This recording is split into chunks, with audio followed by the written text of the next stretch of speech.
What is going on, everyone, and welcome back to the channel. I hope you're all doing well. Today I've got for you just one story, but let me tell you this. It involves quite possibly the strangest, most maniacal email, that's right, email, that I have ever seen. In fact, it's definitely the strangest email that I've read in any story in over 6 years of making videos and episodes on this channel. So don't go anywhere. Sit back, relax if you can, despite the weirdness of what I'm about to read you. Let's get straight into this story. Tonight, I broke up with my boyfriend because he kept joking about murdering me. All right, the original post for this one came back in 2024 in April. During our first few weeks of dating, my boyfriend joked too much for comfort that he was going to murder and dismember me and dispose of my body. Maybe out of context, I'm being dramatic. He's very sarcastic and has dark humor. But to me, it wasn't funny and caused me anxiety because I know the statistics. I talked to him about this. I told him repeatedly, stop joking about killing me. He kept on with the jokes until I finally told him that those jokes literally scare me. He apologized and seemed to feel bad that his jokes made me scared of him. Tonight, we were over 3 hours late to meet with his brother to play games, watch movies, and eat dinner. When I was talking to him about us being late, I noticed he sighed deeply, clenched his fist, and looked down at it, as if he were making the conscious choice to not punch me. Then, as I was saying goodbye to his brother, he comes into the room and says she should say her permanent goodbyes. I asked him, what the heck? He said it was a joke. So I asked, how's that funny? What's the punchline? Please explain to me how that was supposed to be funny. He couldn't answer. I didn't even want to get in the car with him. I walked off and thankfully my roommate picked me up and drove me home. He called later and I told him I'm done. He's a good man other than for the jokes about killing me. We talked about it and agreed that he wouldn't joke about killing me anymore, but then he did it again tonight and doubled down that it was just a joke and that actually I'm the problem.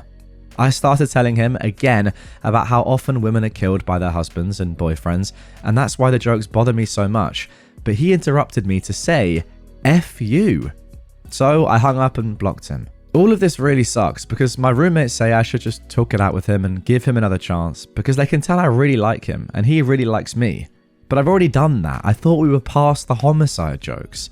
Then he did it again tonight while he was angry with me, and it caused me this awful feeling in my gut that I needed to not get in that car with him and actually get away from him. I've had boyfriends and male friends in the past.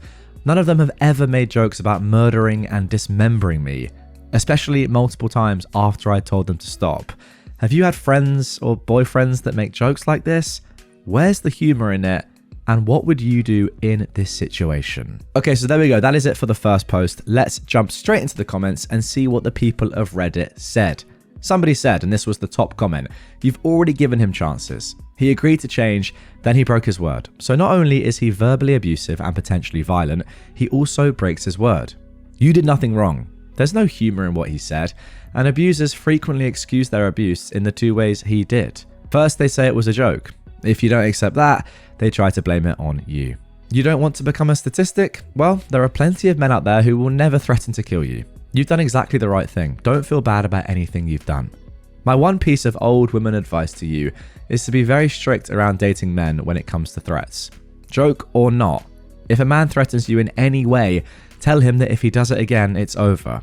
Don't tolerate any kind of threats or violence ever. If the man is actually a danger, he will see tolerance as a sign that he can violate your boundaries without consequences. Somebody else said, just remember, there's a lot of murdered women that once said he'd never do that to me. Then finally, someone commented this. When I was a teenager, I would go driving around country roads and around our smallish town with male buddies from school. I'm a woman. And one night, my really good friend thought it was a good idea to make a joke about chopping me up with an axe. I got really terrified. It was just an overwhelming and scary thing to hear, and I started to cry. The immediate regret was obvious in my friend's eyes, and he genuinely looked mortified for having scared me so bad. He started apologizing, saying it was such a stupid joke, and he reassured me. In the moments after making his stupid attempt at humor and seeing the impact it had, he felt remorse and wanted to correct his behavior. Your ex didn't do this, or if he did, he immediately repeated the scary behavior again anyways. My friend never made a joke like that again. Men who actually care about us will respond empathetically to our fear response and will want to do whatever it takes to ensure we feel safe around them, especially if it's as simple as refraining from making dumb, quote, jokes. I hope you never have to see this creep again, and good for you for sticking up for yourself. There we go, that's it for the comments. I could not agree more. I don't even need to add my own thoughts here. The comments have just summed my thoughts up perfectly. If someone is making jokes like this in the first place, they're a complete wrong-un. But if they're still making these sort of sick jokes when you tell them not to, then I'm sorry, they just have to be sick in the head. Anyway, 11 months later, we got this update. Thankfully, I have moved across state since posting my original post, and I haven't seen him since. The last time I spoke to him, over the phone, I made it very clear several times. You promised you'd stop making jokes about murdering me, but then you did it again. You realize the greatest threat for women is being murdered by their boyfriends/husbands. They are most likely to be killed by men they know. He said, hey, well, F you. So I hung up. I ghosted him after that.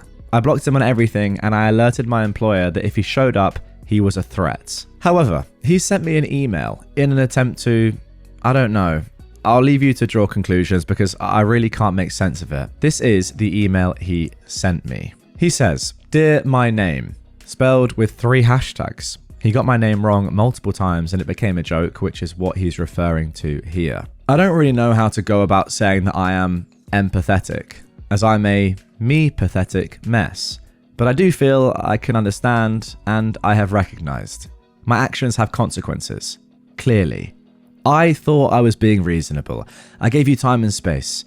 I wasn't sure how long I needed to wait or if I should just do nothing, but I didn't know you'd even blocked me until today, as I had not called and only texted that first day, expecting nothing back. Yet now I understand. I should have known. I tried to call you tonight though, despite my better judgment. That's when it hit me hard. It's been almost 2 weeks. I know you don't want to be in a relationship with me, but I wanted to end this civilly, I could hope at least, on terms that we could both live on, amicably. Or me, since I didn't have a choice. That terrible night was booze-ridden and, unfortunately for me, the end of us. I didn't get any chances, but I made my choices, and I was cut out of you like the cancer I became, regardless of how much I remember, due to my memories being cut down by Irish whiskey and my hazed focus. You ghosted me. Now I know how that feels, as I've done that to others. I deserve this. It's interesting because you mentioned to me that I never had to change my number in my last relationship over 5 years ago because all I needed to do was block them. Dang. History not only repeats itself, but it can be frickin' ironic. I lost one of my best friends. I lost you. I've been hurting, OP. This hurt even more when I realized you don't even want to communicate with me. I would ask why, but I know it's because you hate me, what you think of me, what you think I am. Who likes Andrew Tate? Nobody. I embody that nobody. I am hate. I am Tate in capital letters. Yes, this is actually what the email said. I can't quite believe what I'm reading, but anyway. I obviously have a lot of growing up to do. I was not aware of just how much. I do not regret you or the experiences I shared, which were awesome and different than all the treasures I'd experienced with any other soul.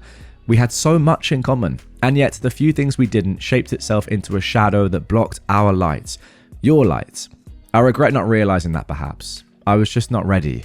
You are so beautiful and awesome, OP, and I hate hurting you in any way, especially since you deserve so much love, and instead, I gave you fear.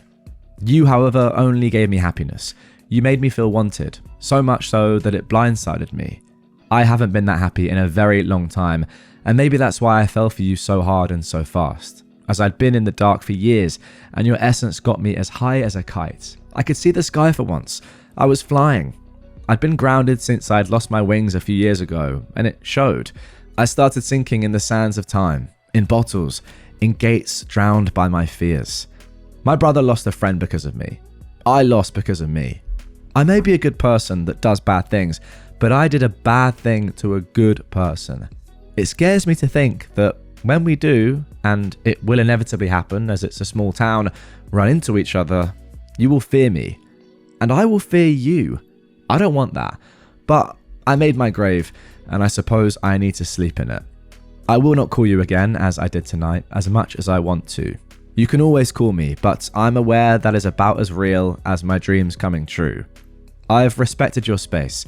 I haven't tried to suffocate it or breathe your air.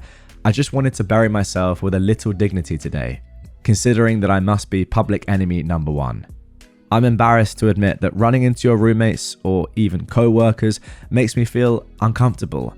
That I did to myself. And you, I'm sorry. I don't know what else to say. I know you will find someone sooner or later who will treat you with respect and make you feel loved. I am not him. I failed. But you will have that, as much as I don't want to think of it, and you deserve it as much as I didn't commit to that. I know you think I don't love you. You can ghost me, you can not respond. I don't think you will anyways. Maybe you won't even read this, which is okay. I needed to say my piece, to rest at sea. But you can't take away how I felt, or how I feel at all. Maybe that was the problem. I was too much. You thought I was just a blimp in time anyhow, and now. That blimp can finally sink in time. What have I just read? Okay, this guy is an absolute creep. Now, there are some comments from OP and from the people of Reddit that I do want to jump into in just a few seconds. But firstly, I have to say, I actually feel like I've been slightly conned here. I thought, based on everything that OP had said throughout the majority of this story, especially at the start, that this guy was pretty normal. He just liked to make a few sarcastic jokes, dark humor. Don't get me wrong, I'm a big fan of dark humor and sarcasm, as you guys probably know. I do think it's a little bit of a step too far to then suddenly start making jokes about dismembering your partner. I'm not sure my sarcasm and dark humor goes to that length. I don't think anyone would call that humor, really. However, I was under the impression he was a nice guy. He just liked making dark, sick jokes. And then he just didn't understand the fact that you had told him, no, these make me really uncomfortable. But now that I've read that monstrosity of an email, clearly that is not the case. And this guy has some serious issues. I mean, anytime you see an email that mentions Tate in regards to anything, it's not good. Unless it's like, I don't care about what that guy says or anything he stands for or anything he does. But, yeah, what was that? That's got to be one of the weirdest emails I've ever read. Anyway, as I said, there are some final comments and questions from the people of Reddit, and OP has responded and given a little bit more context. So, to finish us off, let's jump into them. Now, immediately someone in the comments said the following, and this was actually heavily downvoted. People talking about this man being a sociopath, psychopath, narcissistic. To me, he sounds like a generic boy that is trying to verbalize his emotions for the first time. I don't know how old he is, but it reads like the letters of my first boyfriend at 20 years old sounded. Trying to be poetic and funny, and failing at both, and just word vomiting emotions without fully understanding them. Yeah, that's just a normal dude learning his actions have consequences for the first time. I could not disagree with that more. Firstly, OP replied to this saying he's like 40 years old, which just completely destroys whatever this comment was trying to say. But even if he was 20, I'm sorry, that's still, I could not disagree with that more. Somebody else said, now this is a bit more of a reasonable comment, I'm just glad that you're safe. I've wondered about you from time to time. Remember, there was an 11-month gap between the original post and the update. OP replied, thank you, I'm doing great. Well, that is great to see. Somebody else said, this reminds me of how an ex responded to me many years ago when I broke up with him. I broke up with him because I started getting this weird gut feeling that I didn't feel comfortable being alone with him, and he was getting very possessive and a bit manipulative. I even had a close family friend reach out to me to hesitantly share that she wasn't sure why, but she was worried about me being alone with him. He responded via text by trying every manipulation tactic in the book, from telling me he was sobbing and to please take him back, to saying I had just been using him and was a liar, to telling me he didn't know how he was going to go on with his life. His reaction made me realize I absolutely made the right choice. OP said, thank you for sharing. It's so important to trust our instincts. Someone else said, him talking about alcohol makes it make sense. All the more reason to keep him blocked though. If he's making those jokes while drunk, there's a non-zero chance that he did actually fantasize about killing and dismembering you or someone else. I completely agree with that. I do think that how you act and what you say when drunk is just a heightened version of you. I mean, to an extent, I do think that is true. Now, don't get me wrong, I've done some questionable things when drunk in the past, so I don't fully think that you are the same person or anything. I just think that sometimes if someone says something when they're drunk, actually that is what they're meaning deep down, and saying, oh, I was drunk, isn't a good enough excuse as to why you did something. Anyway, OP actually replied to this saying, well, most of the time when he made the jokes, he was totally sober, which is pretty damning. I was going to say the same. There's no way he was drunk and then said these things and then was like, well, I'm not apologizing for saying it, and doubling down all when he was drunk, right? This guy is just a lunatic anyway. Somebody else said, I read through your first post. The dating phase is when you get to know somebody. Take your time to do that before more commitment. He's a nutcase. I doubt he ghosted anybody, and he's trying to say things that make himself look better. OP said, we weren't together for long. I was initially attracted to him because he was cheerful, happy, charismatic, kind, considerate, and handsome. Then the mask fell off. Yeah, cheerful, happy, charismatic, kind, and considerate. I think we can disagree with all those things. I don't think he embodies any of those characteristics. Handsome, maybe. But hey, psychopaths can be handsome. And let me tell you, they quite often are. And finally, somebody said, shadow that blocked our lights. Your lights. Quoting the email. Am I the only one who read that as another death threat? Blocking the light with capital letters implying she'll be turned off? OP, please do not lower your guards and be careful. OP said, wow, you had a great point. I hadn't considered that until now. That's true, actually. I'm not sure why you would capitalize light. I don't see that as a death threat, but I don't actually think that really matters. I think the main point is this guy is obviously weird. The fact that he's mentioned, like, we will bump into each other again and you will be scared of me, that's very threatening. Just that, coupled with all the rest of the context that we have about this guy from the whole post, just leads me to the conclusion that you need to avoid this guy at all costs. So there we go. That is the end of that story. Now, in the comments down below, I want you guys to let me know. There's a new show on Netflix right now. It's called Adolescence. It's very good. It's based in the UK, so I don't know if it's that popular in the US. But it has some themes around sort of young boys and who their role models are. It actually mentions Andrew Tate in it. I haven't watched the whole thing, so I don't know how it ends. I've only watched 3 episodes. But it's interesting that there are sort of similarities with this post, even though this guy is much older, and Adolescence, the TV show, where it's clear the influence that these online influencers, these like male role models that are actually just quite disgusting and at times criminal people are having on the wider world in general. Like this email clearly, like I don't think 20 years ago this guy writes this email. I think it's what's going on right now online, and yeah, him probably watching a lot of like hate online from the likes of Andrew Tate, other people of course. Just that general sort of like, yeah, sexist, anti-women sort of like belittling the other gender stuff, which is just disgusting. I think that's having a big effect on people, and I think it's definitely had a big effect here on your XOP. But I think the thing to do is just avoid these people at all costs if you can, as I said. And at the very least, you know, you're doing great now. Those are your words. And you've been able to avoid him, I think, for all that time so far. So yeah, just keep it up and well done for getting out of there. But wow, what a story. Let me know your thoughts on the story and everything I've said in the comments down below. But that is going to do it for this one. Hope you enjoyed it. If you did and you want more right away, check out this episode on screen. If you're new to the channel, subscribe down here. And I'll catch you on the next one.